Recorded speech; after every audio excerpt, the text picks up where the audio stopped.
from practice to pro. Hello, everyone. Welcome to 24/7 English, where we make English learning simple and fun.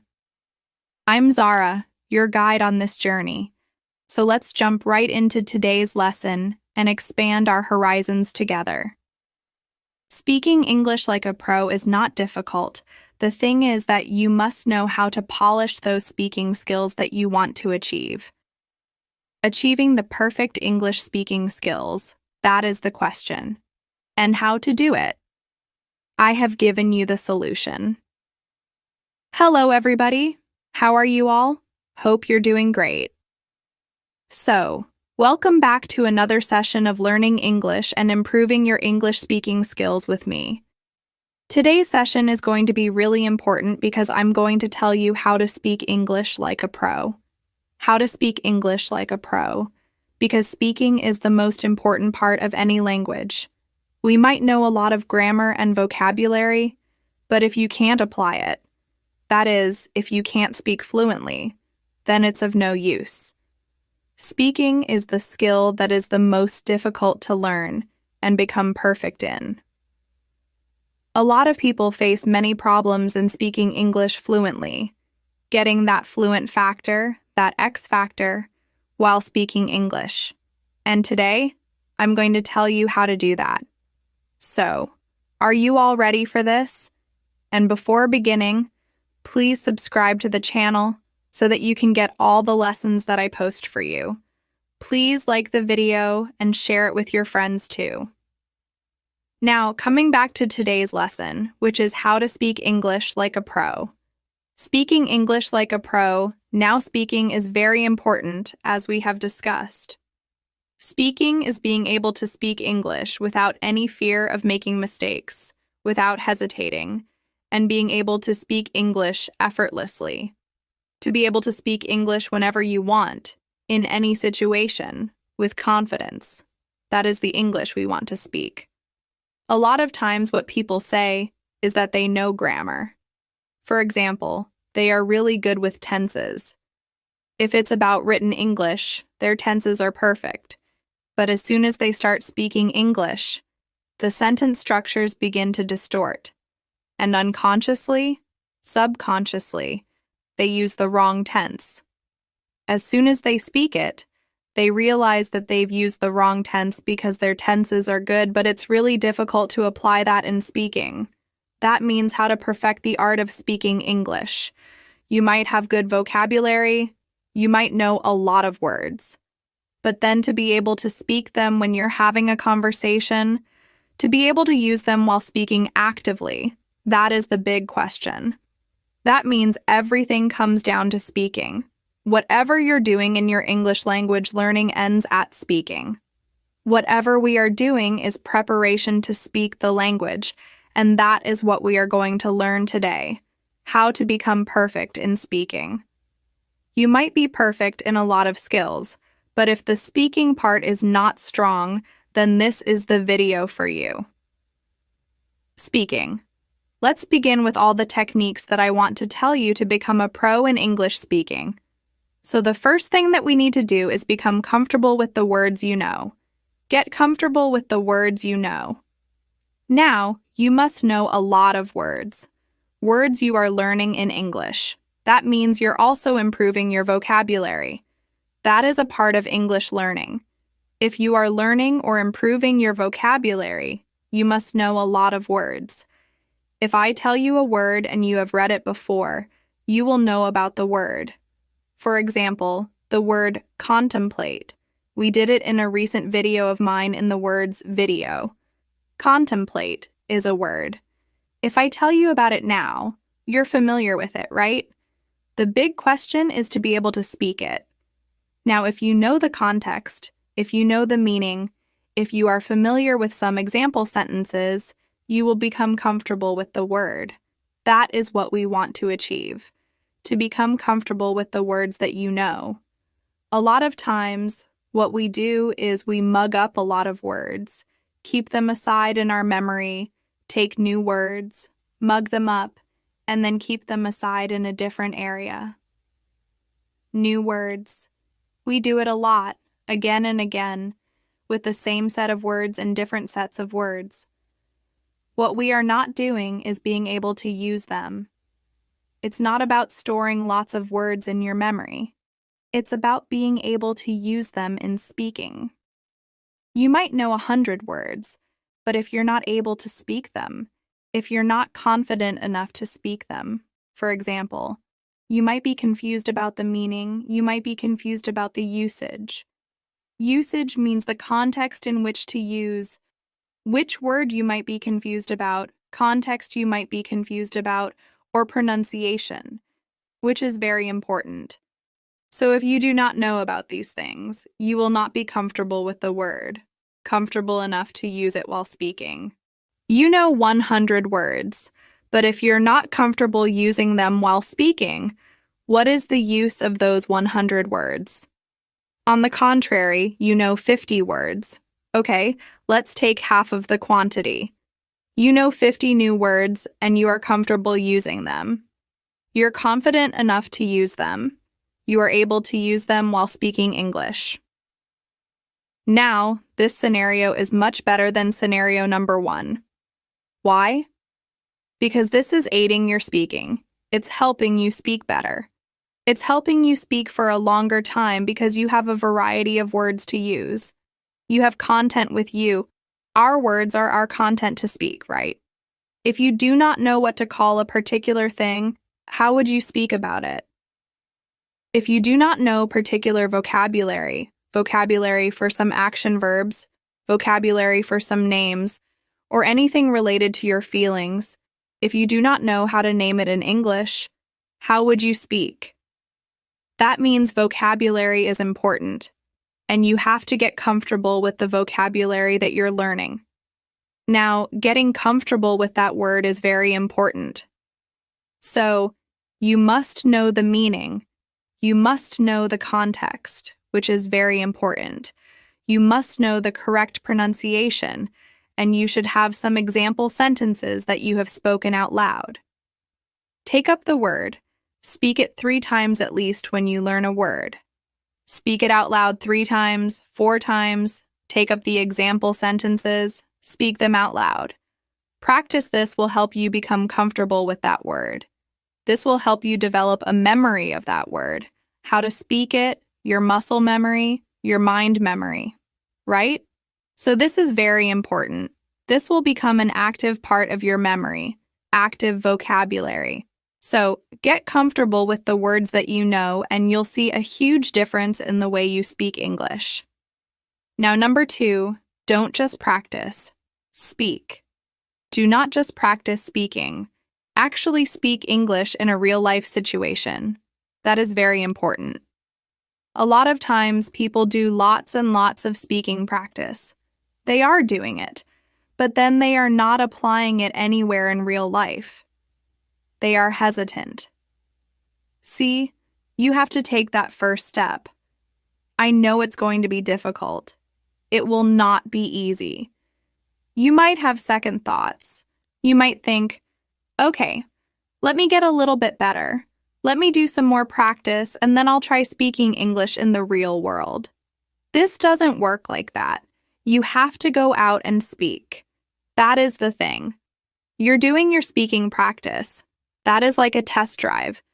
You are learning how to drive, right? You're learning everything, learning how to drive, and then you are in this particular driving school. You are in this field where you are free to do whatever you want. Practicing, you have done everything. Now, when the first time you're going to go onto that road, this is the real life situation. You have different feelings. Even if you felt like a pro while practicing in that field, which was empty or maybe full of people like you who were learning how to drive, you had so much space. Everything was according to your comfort level, wasn't it? But then, when you are going onto a highway, now it's the real life. You'll have different feelings.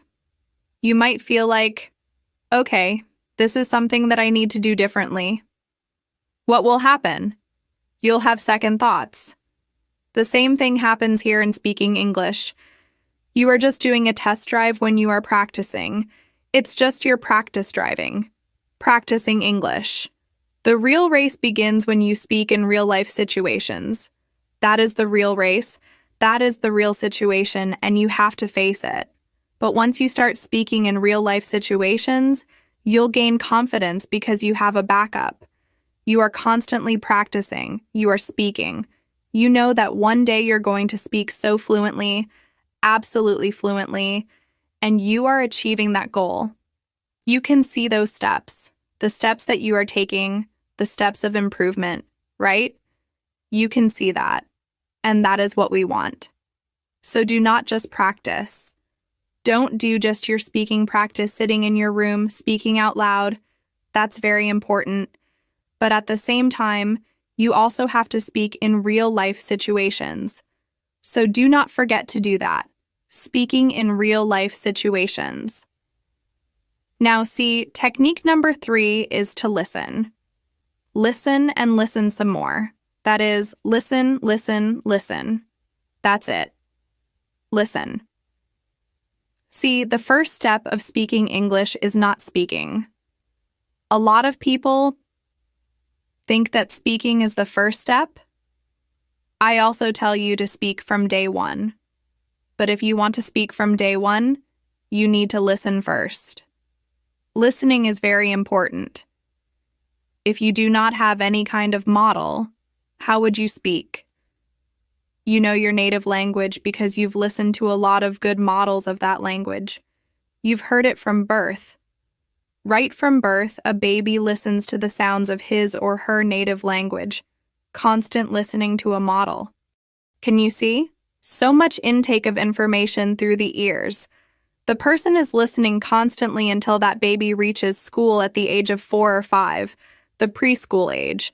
So until that time, the child is listening to so much stuff in the native language. That means listening is important to understand a language and then to speak a language. Why is listening important? When we are speaking, we're producing sounds. If we do not listen to good models of those sounds, how are we going to produce those same sounds? It's going to be difficult. That means the more you listen to a language, the more fluent you'll become in speaking. The more you listen to good English, the more it's going to stay with you in your mind. All the sounds, the pronunciation, the words, the vocabulary, the phrases, the sentence structure. Everything is going to be there in your subconscious mind. The more you listen to English, the more it will become comfortable for you to speak English. Plus, you'll get so much content, and this is going to be like natural training for you in English. Naturally, you're acquiring the language. The most natural way to acquire a language is through listening to that language a lot. Listen to it. Listening is very important because, again, it's not about written language. We're not just writing it. No, we are speaking it. And speaking means, like I've told you, to produce sounds, pronunciation, your intonation, the stress, the rhythm. Everything matters a lot, and that particular thing comes from listening to a language. The more you listen, the more you are able to understand the language, the pronunciation, everything. Your brain automatically tells you that you have to speak. Now, you've listened to so much, you have gained so much input. Now it's time for the output. So, you have to gain input through listening a lot. Listening is very important because it's about speaking. We're right now talking about speaking. You have good grammar, you might have so many words with you. You might have learned a lot of vocabulary, you know about grammar, and you have read a lot of things. Everything has been done. Now this is the time to polish the speaking skill because all of the other skills are now there with you. But this skill, the skill that is an art, is still left to be polished. And for this you have to listen. Listen to good English. Listen to good models of English. You can listen to either a professional who speaks English, or you can listen to any native person who speaks English. That means you can listen to a lot of English interviews if they are a good source of English. If the person is absolutely fluent in English, you can listen to them. If a person is a professional, that's the work of that person to speak in English. You can listen to that person.